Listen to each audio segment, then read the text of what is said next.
തെറ്റുണ്ടെന്ന് അദ്ദേഹത്തിന് ബോധ്യപ്പെട്ട് കാണും. അതുകൊണ്ടായിരിക്കും അങ്ങനെ ഒരു ഖേദപ്രകടനം നടത്താനിടയായത്. ഇന്നലെ ഉച്ചയ്ക്ക് ഞാൻ CPM-ന്റെ ഏരിയ കമ്മിറ്റി ഓഫീസിൽ ഇരിക്കുമ്പോഴാണ് ഞാൻ നാരങ്ങാനം വില്ലേജ് ഓഫീസറായിട്ട് ആയിട്ട് വന്ന ആളാണ് എന്ന് പറഞ്ഞ് എന്നെ വിളിച്ചത്. അപ്പോൾ തന്നെ സാർ എന്താണ് എന്ന് ചോദിച്ചപ്പോൾ തന്നെ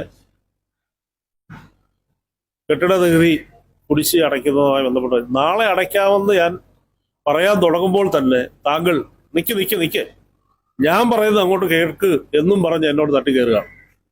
മര്യാദഘട്ട നിലയിലാണ് അദ്ദേഹം സംസാരിച്ചത്. അദ്ദേഹം എഡിറ്റ് ചെയ്താണ് ആ ഓഡിയോ പുറത്തുവിട്ടിരിക്കുന്നത്. ഒരു 3-4 മിനിറ്റ് സമയം ഞങ്ങൾ സംസാരിച്ചിട്ടുണ്ട്. ആ പറഞ്ഞ കാര്യങ്ങൾ മുഴുവൻ പുറത്ത് അയാൾ വിടാൻ തയ്യാറാണ്. അന്നെങ്കിൽ കാര്യങ്ങൾ കുറെ കൂടെ വ്യക്തമാകും. നമ്മൾ ആദ്യം തന്നെ ഫസ്റ്റ് കോളിൽ ഞാൻ പറയുന്നത് എന്താണ്, ഞാൻ മറന്നുപോയി, ഞാൻ നാളെ അടയ്ക്കാമെന്ന് പറഞ്ഞു കഴിഞ്ഞാൽ അത്രേ ഉള്ളൂ. പിന്നീട് അതിന്മേലൊരു വ്യാകരണവും നമ്മളെ പ്രകോപിപ്പിക്കത്തക്ക നിലയിലുള്ള സംഭാഷണവും അത് കരുതിക്കൂട്ടി ചെയ്തതാണ്.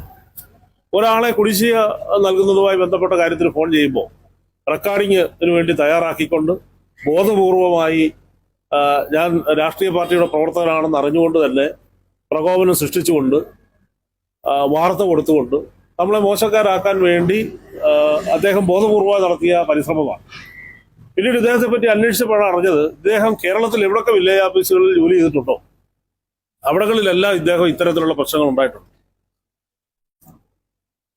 NGO യൂണിയന്റെ ഒരു പ്രവർത്തകനായിരുന്നല്ലോ സാബു മരിച്ചപ്പോൾ സാബുവിന്റെ ഫാമിലി മെമ്പർഷിപ്പ് സർട്ടിഫിക്കറ്റിന് വേണ്ടി NGO യൂണിയൻ കുടുംബാംഗങ്ങൾ ചോദിച്ചപ്പോൾ ഇത് വെച്ച് താമസിപ്പിച്ചു.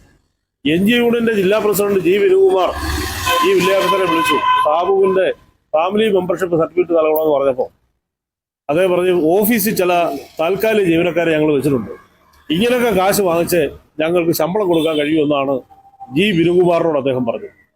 G. വിനുകുമാർ ഞാൻ NGO യൂണിയന്റെ പ്രസിഡന്റാണ് എന്ന് പറഞ്ഞപ്പോഴാണ് വളരെ വേഗത്തിൽ തന്നെ പിന്നീട് ഈ സർട്ടിഫിക്കറ്റ് കൊടുക്കുന്ന സ്ഥിതി ഉണ്ടായിട്ടുള്ളത്. അതുപോലെ തന്നെ ഒരുപാട് കാര്യങ്ങളുണ്ട്. എല്ലാം ഇപ്പോൾ നിങ്ങൾക്ക് മുമ്പാകെ ഞാൻ പറഞ്ഞാലും നിങ്ങളത് കൊടുക്കുകയില്ല.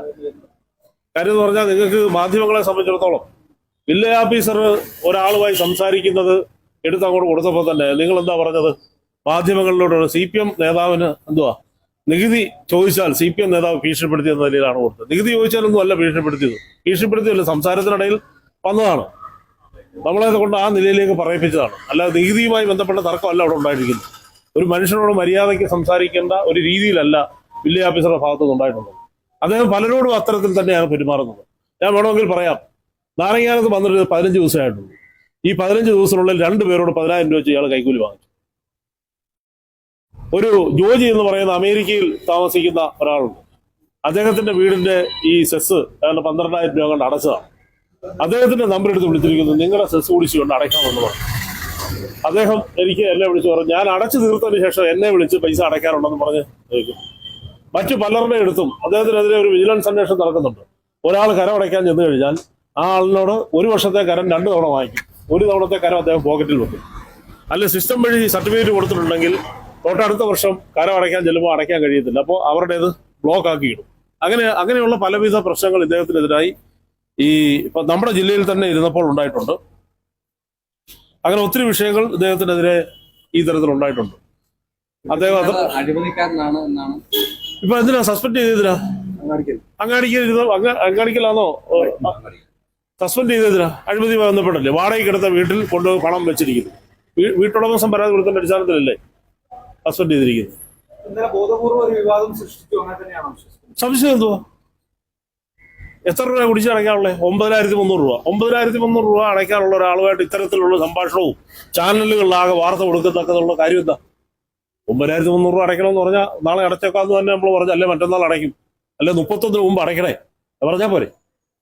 അപ്പൊ ബോധപൂർവമായി ഒരു ഇഷ്യൂ, കാരണം അദ്ദേഹത്തിന് ഇതുവരെയുള്ള അഴിമതി കഥകളെല്ലാം മറച്ചു വെച്ചുകൊണ്ട് അദ്ദേഹം വേറൊരു തരത്തിലേക്ക് ഒരു വാർത്തകളിൽ നിറം പിടിക്കുന്ന അല്ലെ ഇടം പിടിക്കുന്നതിന് വേണ്ടിയുള്ള അദ്ദേഹത്തിന്റെ പരിശ്രമത്തിന്റെ ഭാഗമാണ്. അല്ലാതെ ഈ തരത്തിൽ